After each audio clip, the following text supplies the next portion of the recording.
മക്കളെ ആണ്. അപ്പം +1 കൊമേഴ്സിലെ അഡ്മിഷനൊക്കെ മക്കൾ എടുത്ത് റെഡി ആയിട്ടിരിക്കുകയായിരിക്കും. അപ്പോൾ ക്ലാസ്സുകളൊക്കെ തുടങ്ങുന്നതിന് മുൻപ് നമ്മൾ കൊമേഴ്സിലെ സബ്ജക്റ്റുകൾ നമുക്കൊന്ന് പരിചയപ്പെടാം. ഏതെല്ലാം സബ്ജക്റ്റുകൾ നമുക്ക് കൊമേഴ്സ് സ്ട്രീമിൽ പഠിക്കാനുണ്ട് നമുക്കൊന്ന് നോക്കാം.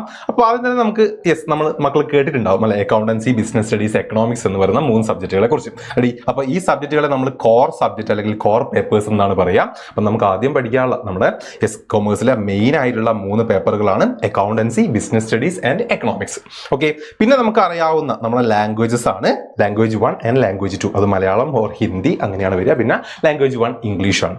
ദെൻ നമ്മൾ അടുത്ത് വരുന്നത് ഓപ്ഷണൽ സബ്ജക്റ്റുകളിലേക്കാണ്. ഓപ്ഷണൽ സബ്ജക്റ്റുകൾ എന്ന് പറഞ്ഞാൽ നമ്മൾ എക്സ്ട്രാ ചൂസ് ചെയ്ത് പഠിക്കുന്ന. ടോട്ടൽ നമുക്ക് ഈ വർഷം 6 സബ്ജക്റ്റുകളാണ് പഠിക്കാനുള്ളത്. അപ്പോൾ അതിൽ 5 സബ്ജക്റ്റുകൾ നമ്മൾ പറഞ്ഞു, 3 കോർ പേപ്പറുകളും പിന്നെ നമ്മുടെ ലാംഗ്വേജുകളായിട്ടുള്ള 2 അത് കൂടാതെ ഒരു സബ്ജക്റ്റ് നമ്മൾ എക്സ്ട്രാ എടുത്ത് പഠിക്കുന്നു. അത് ഈ 4 ഓപ്ഷൻസ് ആയിരിക്കും നിങ്ങളെ മുന്നിൽ ഉണ്ടാവുക. സ്കൂൾ വൈസ് ഒക്കെ അത് മാറിക്കൊണ്ടിരിക്കും, മക്കൾക്ക് അറിയുണ്ടാവും.